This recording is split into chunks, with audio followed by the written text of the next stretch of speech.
$20. Yeah? What? Who's that? Smokey. Smokey? Smokey Sullivan? Yeah. Holy... Do you always call people at 5:30 in the morning?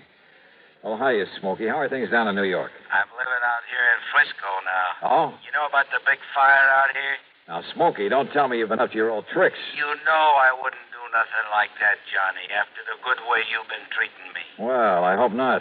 But what about this fire? Big warehouse. They're in San Francisco. The Barnwell warehouse. It's still burning, Johnny. Arson? Yeah. I know who did it. There must be insurance in a big warehouse. Yeah. So as soon as I can check it out, I'll... Look, where'll I find you? Where'll you stay, Johnny? Let's see. At the Huntington Hotel up on Nob Hill. Me? In a nice place like that? Oh, unless I know where to call you. It's okay, Johnny. I'll call you. And you're sure it's arson? I'm sure. Then I'll see you.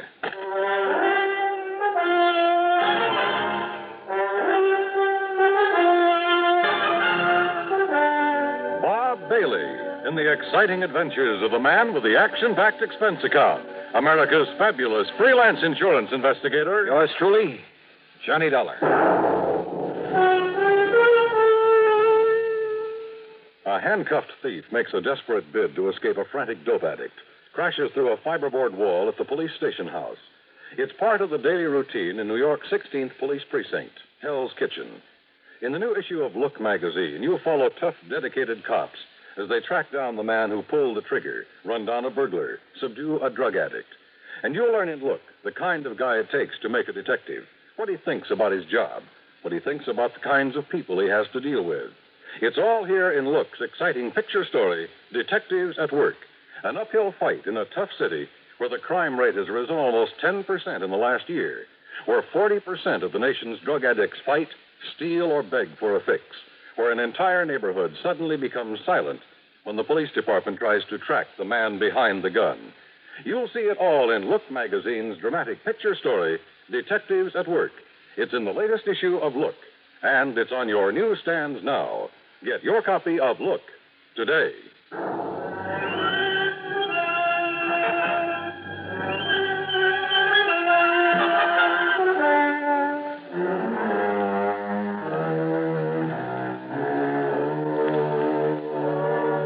Expense account submitted by Special Investigator Johnny Dollar to the Greater Southwest Insurance Company, San Francisco office.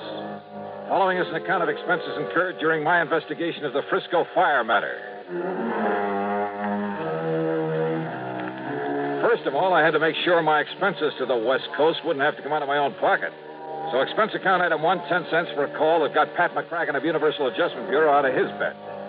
I asked him to dig up some facts and figures for me in a hurry. Within 20 minutes, he called me back. Johnny Dollar. Well, Johnny, I've been on the phone to San Francisco ever since you called me. You were right. About the big fire. Yeah. How did you find out about it? Well, never mind that, Pat. Just keep talking. Well, it's a warehouse. It's owned and operated by Mr. Peter H. Barnwell. And he has an office at 1427 Camac Street. 1427 Camac. Got it. And the insurance? $340,000. Wow. Carried by Greater Southwest Insurance Company. Pat, if I hurry, I can just make plane connections. No, wait a minute, Thanks, Johnny. Pat. Thanks a lot. Item 2, 20188 plane fare, Hartford to New York to San Francisco. And believe me, those jet flights on American get you there in a hurry. I left New York at 8 a.m. and pulled into San Francisco before noon. Pacific time, of course. Item 3, a dime for a newspaper at the airport. Apparently, the fire had burned itself out. Item 4, 675, taxi to Peter H. Barnwell's office on Camac Street. The reception room was jammed. No, there's no point in sending anybody over here because he won't see them. Now. Listen, chick, I'll get you tickets for any show in town if you just... No! I tell you, he won't see any of you. Not even me? No. Now, why don't you reporters just go back to your papers and wait until Mr. Barnwell's ready to talk to you? My card, miss. It's no use, mister. Will you read it, please? But he doesn't want to see any reporters, right? Oh. Yeah. Just a minute, Mr. Dollar. Now, how do you rate that, buddy? What paper you from? The Bingville Bugle. Huh? Yeah, that's out near Bum Spung, Oklahoma. Oh, now, look, wise guy, look. Mr. Dollar. Dollar. Will you come in, please, Mr. Dollar? Sure. Thanks. Now, wait a minute. You Johnny Dollar, the insurance agent? Right in here, sir. Thanks. Hey, wait a minute. Sit down, Mr. Dollar. Make yourself at home. Well, I must say you aren't at all upset about the loss of your warehouse. Should I be? Sit down. Sure. Mr. Dollar, that building's been a losing proposition for years. Because of its bad location, because of zoning restrictions, and the cost of tearing it down. I've done nothing but lose money on it. Oh. But I've been very careful to keep up the insurance. So, now that it's gone up in flames, I shall at long last collect on it. $340,000. That's right. And with whatever I can get from some other misguided investor for the land itself, I'll be sitting pretty. I see. Now, don't get any funny ideas, Mr. Investigator. The police have found nothing whatsoever to suggest arson. Nor will they. You sound pretty sure of that. I'm sure of it. Even if it were a job that you didn't have done. I'm sure of it. You know something, Mr. Barnwell? I'm not. So if you can be of any help in putting through my Did claim... you hear what I said? I heard, Mr. Dollar. Doesn't worry me a bit.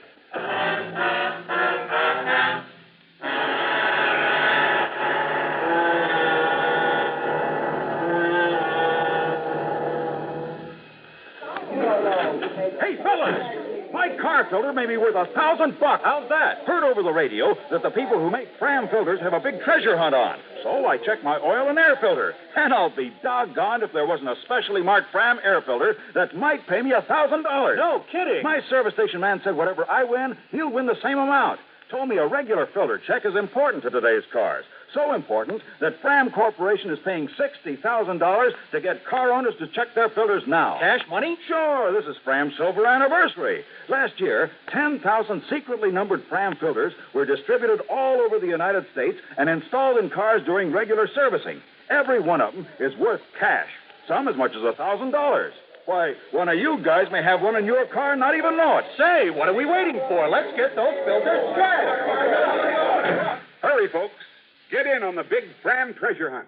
You could win up to $1,000 in cash. Check your car filters now. And now, Act Two of yours truly, Johnny Dollar and the Frisco Fire Matter.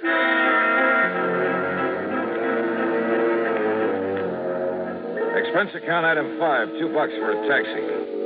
In my opinion, Peter H. Barnwell had the warehouse fire set. But opinions don't count in my business. You gotta have proof. And I hadn't yet got together with my informant, Smoky Sullivan. Smoky, once a clever arsonist himself. Later, a counterfeiter, bootlegger, just about everything in the book. But from the time he helped me with a case a couple of years ago, he'd stayed on the straight and narrow. And, of course, I've always paid him well for his help. Before going on to my hotel, I stopped in to see Bill Mullen of the arson squad. Yeah, the papers say you're in town, Johnny. Glad to see you. Yeah, how are you, Bill? But there's no reason for you to be here about that fire. Well, that's so? We've already found out how it started. How, Bill? Some old derelict, name of Stumpy Moran. He used to sleep there every night. Had an old iron bed and a little sort of shack on one side of that warehouse. Yeah? So last night, like a lot of the darn fools all over the country every night, he went to bed loaded and lit a cigarette. Result? No more mattress, no more shack, no more warehouse. Well, are you holding him? Also, no more Stumpy Moran. He died in the fire? Yep. And you're sure that's how it started? Johnny, when you've combed through evidence on as many cases like that as I have, there's no mistaking it. But now, Bill, listen. All the way from the source of the blaze to the empty bottle. The carbonized paper from the cigarette. The foil from the cigarette package. The hair from the mattress. 1,001 little things that the ordinary person wouldn't even think to look for. So listen. Yeah? Be a nice guy and call off the papers, will you? Why? Because they saw you over in Barnwell's office, they've decided it was arson, and they're calling us a bunch of bums. The only reason they do it is to make headlines. So call them up and tell them to lay off, will you? Set them straight. Not until I'm sure they aren't right, Bill. Huh? Now, wait a minute. What's that mean? I'll see you later.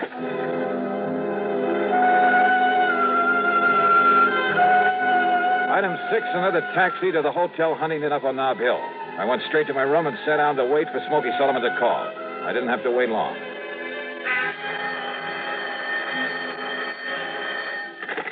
Smokey? Yeah. Well, I hear they found out how that fire started. Stumpy? That's right, Stumpy Moran. He was a friend of mine. Not much brains, Johnny, but a nice old guy. But, Johnny. Yeah? He didn't do it. But they found all the evidence. He'd been drinking and smoking in bed. He never touched a drop, Johnny. You sure? He didn't smoke, neither. I know. He was my pal. Where are you, Smokey? You know where the Hungry Angel is? The cocktail bar over on the... That's right. Take the alley and back. I'm in the phone booth at the end of it. I'll be waiting for you. Okay. Now, listen. Yeah? Do you know who did set that fire? Yeah. The only guy in the whole country who could leave no trace. Wait a minute. And they won't even question him because he's been living straight for so long. Touchy Thompson. Yeah. Lives in a nice house on Aldea Drive, 527. But he ain't there. How do you know? A note on his door says gone fishing. You're absolutely sure it was he? I'm the only one knew where to look for a sign around that fire, and I found it there. I'll show it to you. Proof, huh? Yes, sir, Johnny. I can prove that warehouse was set, but... Oh, no. Smokey. Smokey!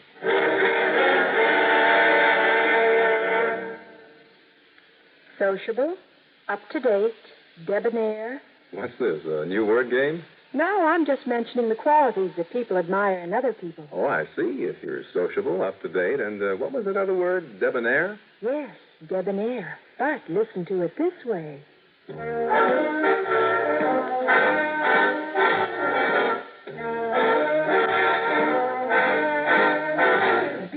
sociable, look smart, keep up to date with Pepsi, drink light, refreshing Pepsi, stay young and fair and debonair. Be sociable, have a Pepsi. Notice how many of your friends are serving Pepsi-Cola these days. It's the up-to-date refreshment. Be sociable, serve Pepsi. In the alley behind the Hungry Angel, I found a couple of policemen carefully going over every inch of the phone booth where Smokey called me. Yeah, that's right. Conroy heard the shots and came running back here. You get the angle of that bullet, old Conroy? Hey, listen. What about Smokey? City hospital, but he isn't going to live, Dollar. Not a chance. And you have no idea who shot him? No. But you're a smart dick. Why don't you find out for us? All right, now look. And let me tell you something else, too, Dollar. If that warehouse fire had been a torch job, which it wasn't, like you're blabbing it out to all the papers, your dear pal Smokey Sullivan is the only one who could have done it. So his being knocked off is good riddance. Why Smokey? Because we got every other firebug in this town nailed down. That's why. Want to bet?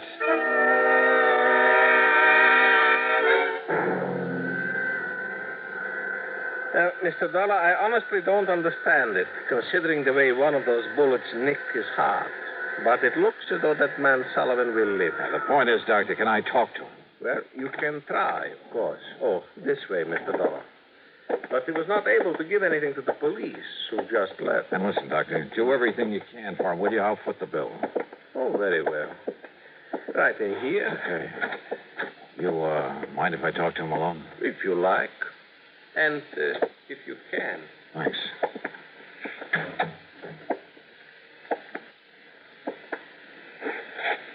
Smokey.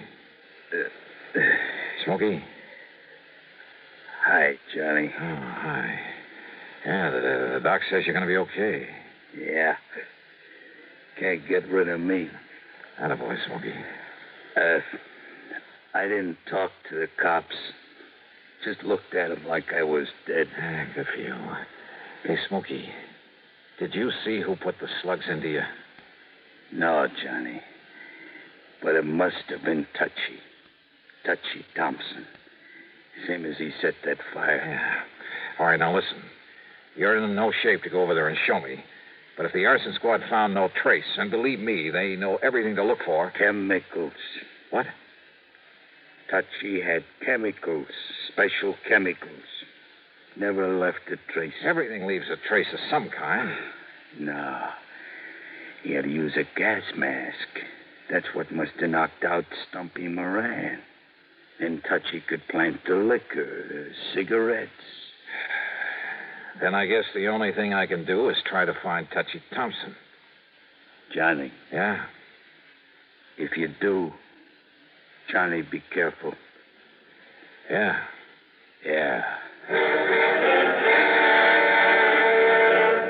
Act 4 of yours truly, Johnny Dollar, in a moment. Rambler station wagons lead all but 2 other makes in sales. Repeat, Rambler station wagons now lead all but 2 other makes. Car registration figures prove it. Never before has any station wagon scored such a sweeping success in so short a time. Why the nationwide swing to Rambler? Well, listen to this. If you want America's lowest price station wagon, Rambler has it.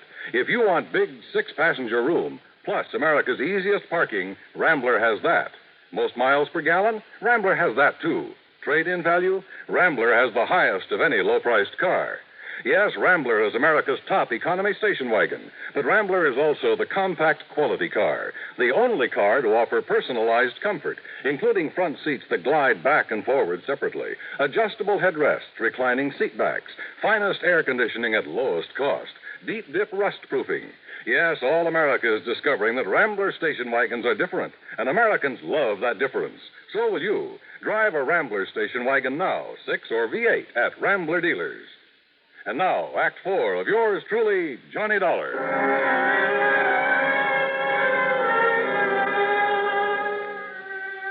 Expense account item 7520, more taxi fares.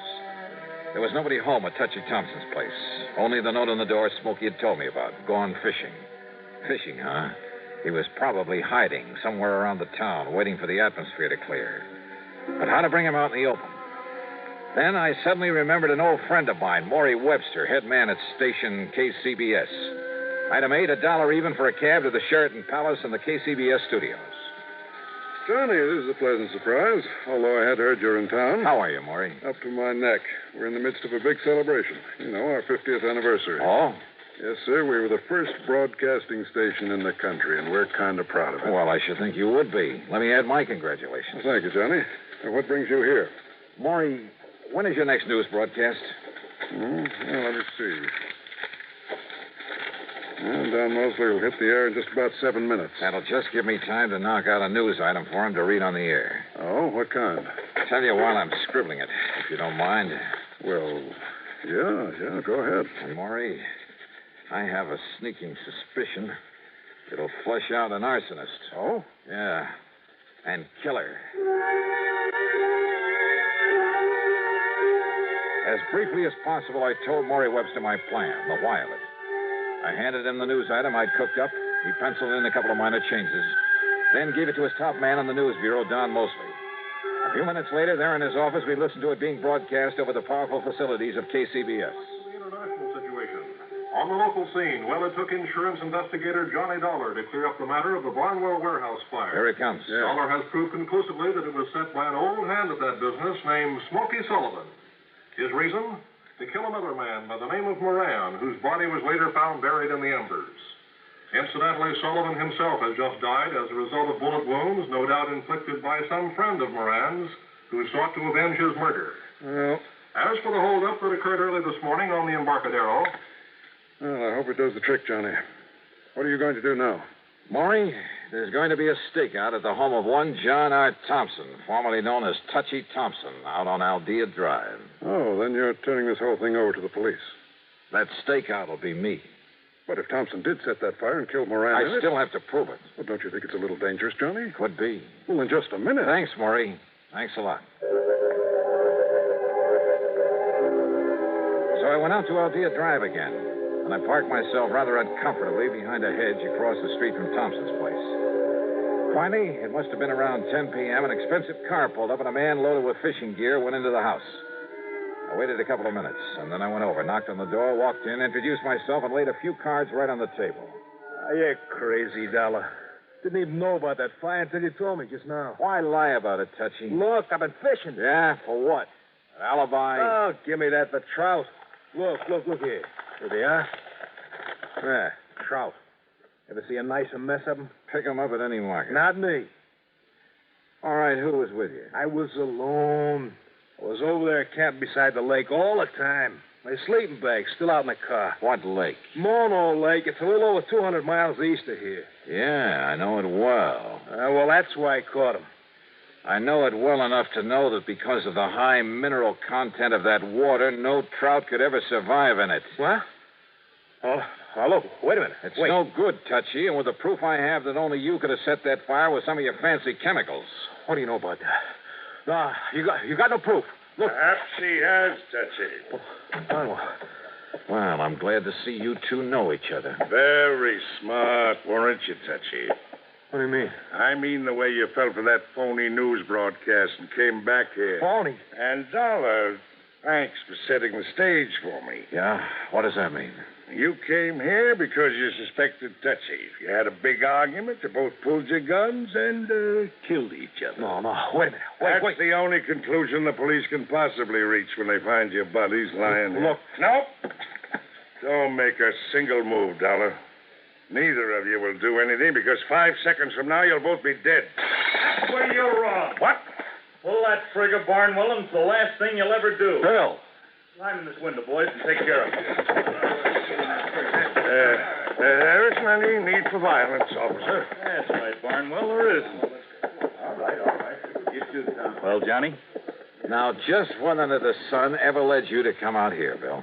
Your old friend Smokey Sullivan called me to the hospital. He was a little worried about you. You mind? Mind? You've got to be kidding.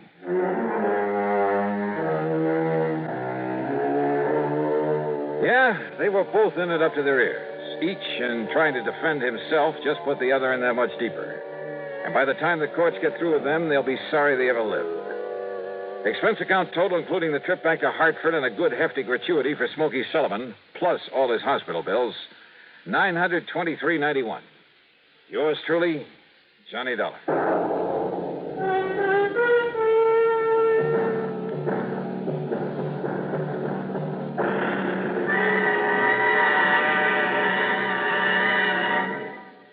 Our star will return in just a moment. I'm a mean widow, kid. And are you pleased with yourself? Sure, because I'm a germ. A bathroom germ. Bathrooms is where the meanest germs get to live. Do I have fun causing odor and spreading disease? Well, you better watch out, son, or your landlady may find out about Lysol brand disinfectant. Lysol? No, Lysol. That's what I said. Lysol. Well, anyway, a lot of women are finding that a dash of Lysol in their cleaning suds every week wipes out nasty bathroom disease germs like you. Disinfects from one cleaning to the next as no other product can. Wipes out many deadly viruses, too. Lysol makes every cleaner work better. It's the easy, modern way to get bathrooms really clean and free of odors. Lysol can do that? And what's more, now, besides regular Lysol, there's a new sweet-smelling pine-scented Lysol. And they're both out to get you. Hey, was you ever a mean little kid? One more remark like that, and I'll open this bottle of Lysol. Help! Now, here's our star to tell you about next week's story. Next week, a quiet little ranch in Oklahoma. Quiet, that is, until the shooting starts. Join us, won't you? Yours truly, Johnny Dollar.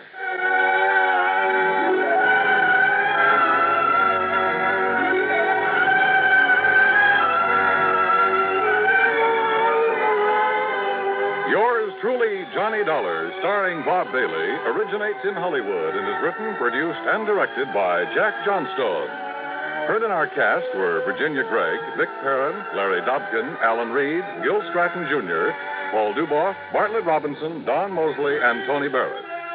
Be sure to join us next week, same time and station, for another exciting story of yours truly, Johnny Dollar. This is Dan Cumberly speaking. This is the CBS Radio Network. You've been listening to the OTR Gold Network. Find more classic radio at otrgold.com.